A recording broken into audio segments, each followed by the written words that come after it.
March 15, 2024, Windsor Castle, 11:43 p.m.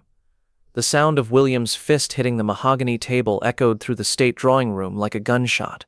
King Charles recoiled in shock as his son's voice rose to a level he had never heard before. "Enough. I will not sit here and watch you destroy Catherine the way you destroyed my mother." The confrontation had been building for months, but tonight, when Charles demanded that Catherine step aside to make room for Camilla's expanded role, William finally reached his breaking point.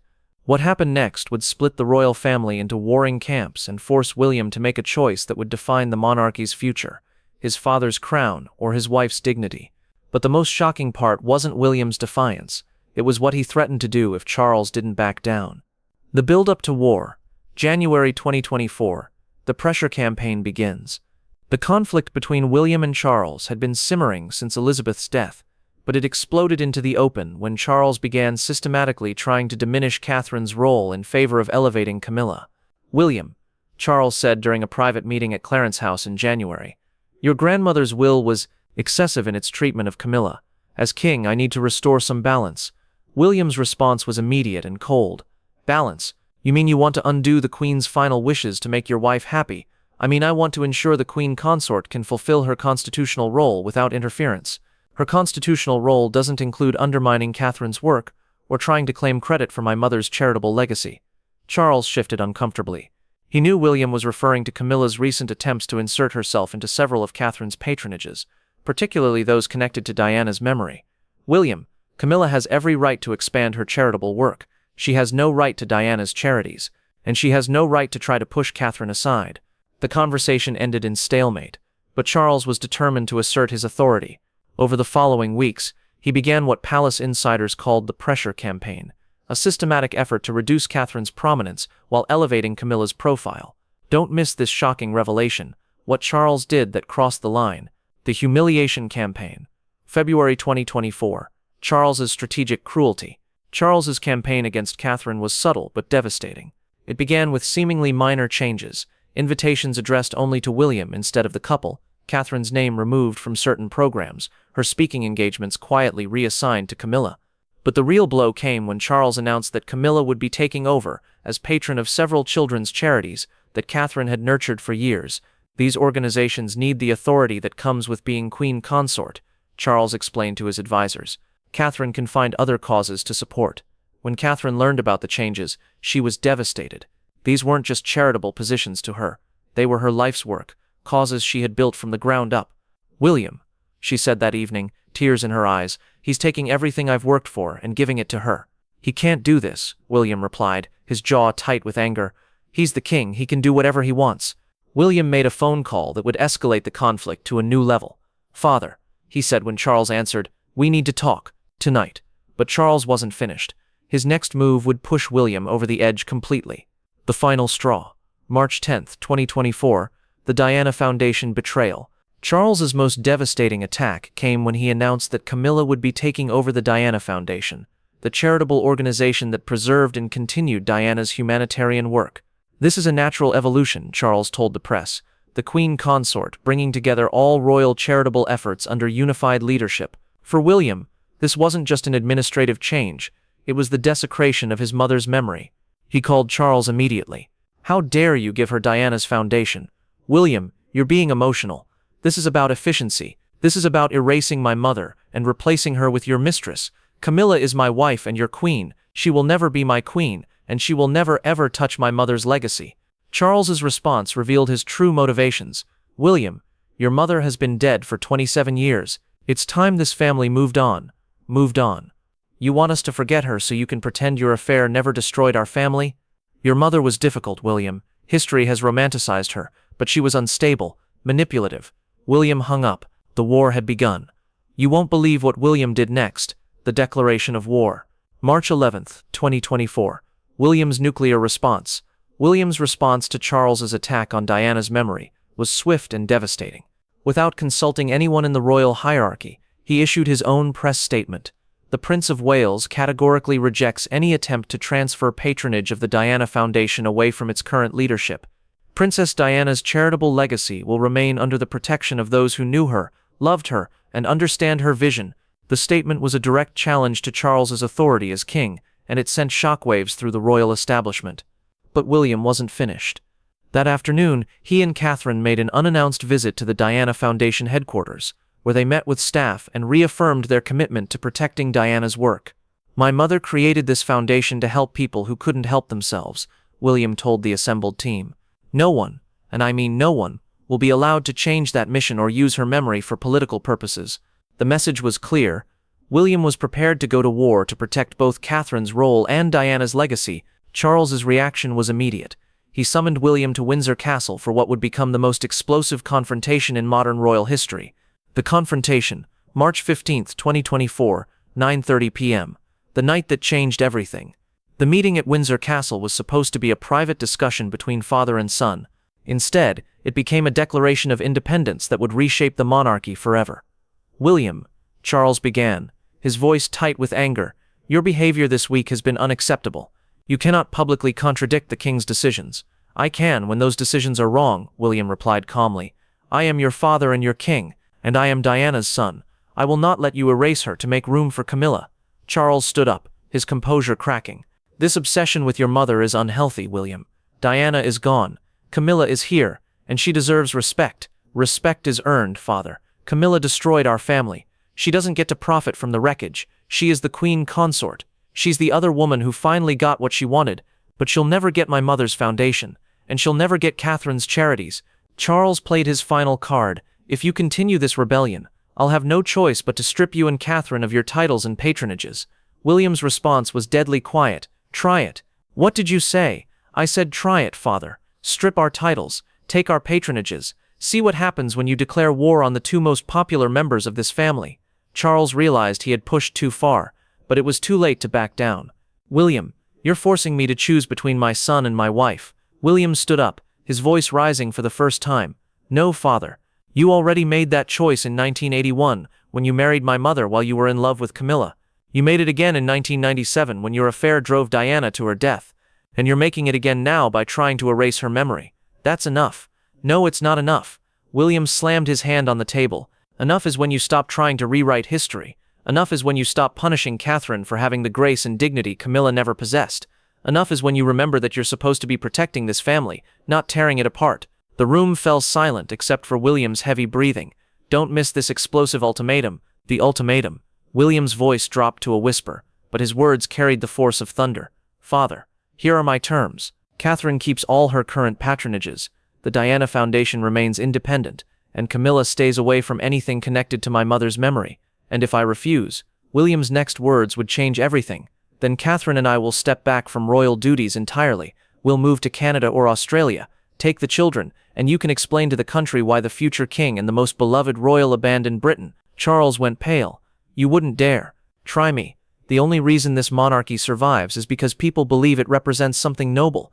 Catherine embodies that nobility. Without her, you have nothing but scandal, aging royals, and a king who chose his mistress over his family. William, you're talking about abandoning your duty. I'm talking about protecting my family the way you never protected mine. Catherine is not my mother. She won't be destroyed by this institution. If you try to break her, I'll break it first." The threat hung in the air like poison, but Charles's response proved he had learned nothing from the past. The family splits. Charles's response to William's ultimatum was swift and petty. The next morning, palace staff received new protocols that effectively demoted Catherine in the royal hierarchy while elevating Camilla. Charles had chosen his wife over his son, just as William predicted. William's response was immediate. He and Catherine cancelled all upcoming royal engagements and retreated to Anmere Hall, their Norfolk home, with their children. The royal family was now openly at war. The split became public when William and Catherine failed to appear at a major state function for the first time in their marriage. Their absence was front-page news across the world. "Where are William and Kate?" demanded headlines. The answer came in a statement from Kensington Palace. "The Prince and Princess of Wales are taking time to evaluate their future role within the royal family." The message was clear. William was serious about his threats. Within 48 hours, the monarchy was in crisis. Opinion polls showed that 73% of Britons supported William and Catherine, while only 31% backed Charles and Camilla. Parliament received over 10,000 letters demanding that Charles resolve the crisis, The Prime Minister was forced to issue a statement expressing confidence that the royal family will work through their differences, but privately, government officials were panicking. The monarchy's stability depended on William and Catherine's participation. Without them, the institution faced its greatest crisis since the abdication of Edward VIII. You're not ready for what happened next. The intervention, March 20th, the emergency summit. Faced with a monarchy in freefall, senior courtiers, church leaders, and government officials organized an emergency intervention. The meeting was held at Lambeth Palace, neutral territory away from both Kensington and Windsor. The Archbishop of Canterbury served as mediator. "Your Majesty, Your Royal Highnesses," the Archbishop began, "this conflict is threatening the very foundation of the institution you all serve." Charles sat stiffly beside Camilla, who looked uncomfortable and out of place. William and Catherine sat across from them, their unity obvious in their body language. "The country needs stability," the Archbishop continued. "The Commonwealth is watching. The world is watching. This must end." Charles spoke first. "I am prepared to discuss reasonable accommodations, but I will not have my authority undermined by my son." William's response was measured but firm. "I'm not undermining your authority, Father. I'm protecting my family from your wife's ambitions." Camilla finally spoke. "I have done nothing wrong. I'm simply trying to fulfill my role as Queen Consort." Catherine's response was devastating in its quiet dignity.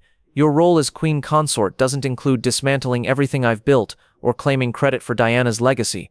The Archbishop proposed a solution that shocked everyone in the room. "The Solomon's choice.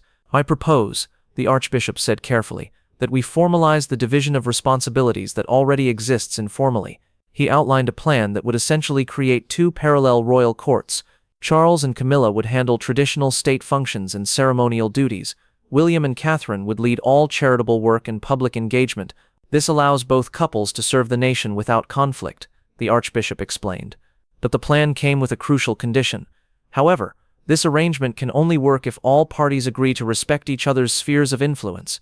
No interference, no competing initiatives, no public disputes. Charles looked uncomfortable.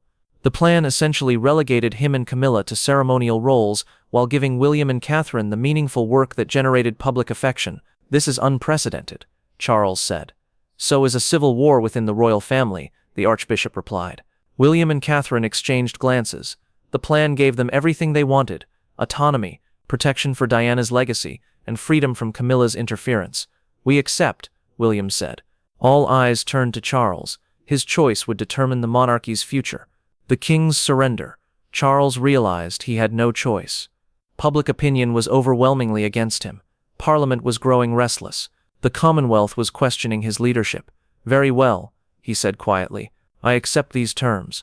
But Camilla's face showed she felt betrayed. In choosing peace with William, Charles was essentially admitting that his wife was the problem. The agreement was formalized in a document that historians would later call the Windsor Accords, a peace treaty between two branches of the same family. But the real victory belonged to Catherine, who had emerged from the crisis not just unbroken, but stronger than ever. The New Order. April 2024. Catherine's triumph. The aftermath of the family war established a new royal order that heavily favored William and Catherine. While Charles retained his ceremonial role as king, real influence had shifted to the next generation.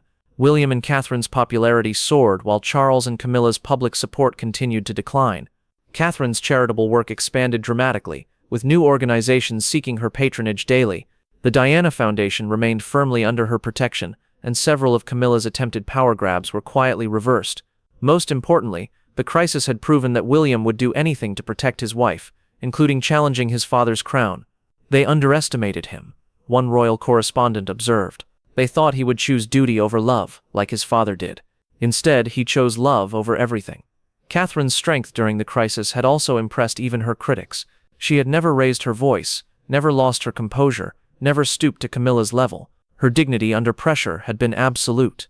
She faced down the king and queen consort and won. Another observer noted, "That takes remarkable strength." The lasting damage. While the Windsor Accords brought peace, they couldn't repair the damage done to family relationships. Charles and William's relationship remained cold and formal. Father and son spoke only when necessary, and never about personal matters. Catherine and Camilla maintained polite but distant relations, like diplomats from hostile nations forced to attend the same functions. Most tellingly, George, Charlotte, and Louis began spending less time with their grandfather. as William quietly limited Charles's access to his grandchildren. The children sensed the tension. A family friend revealed, "William won't expose them to the toxicity." The monarchy survived, but the cost was enormous. A family that had already been fractured by Diana's death was now completely broken by the battle for her legacy. The truth revealed, the night William chose Catherine over Charles wasn't just about charitable patronages or royal protocols. It was about whether love and loyalty could triumph over institutional pressure and personal ambition. William's choice proved that he had learned from his parents' mistakes. Where Charles had chosen convenience over commitment, William chose his wife over everything else. Where Diana had fought alone against the institution, Catherine had a partner willing to bring down the monarchy rather than see her destroyed. The family war that exploded that night established several truths. William would never allow Catherine to be treated the way Diana was treated. Camilla's ambitions would always be limited by Diana's enduring legacy. Charles's reign would be overshadowed by his son's moral authority. The future of the monarchy belonged to those who could earn the people's love, not just inherit their titles. Most importantly, it proved that sometimes, choosing love over duty isn't betrayal, it's evolution. Some families heal their wounds with time and forgiveness. The royal family chose to formalize their divisions and learn to live with permanent scars. But in that choice, William and Catherine found something precious: the freedom to build a marriage based on mutual protection rather than institutional pressure. They had declared war on the past and won the future. And sometimes, that's the only victory that matters.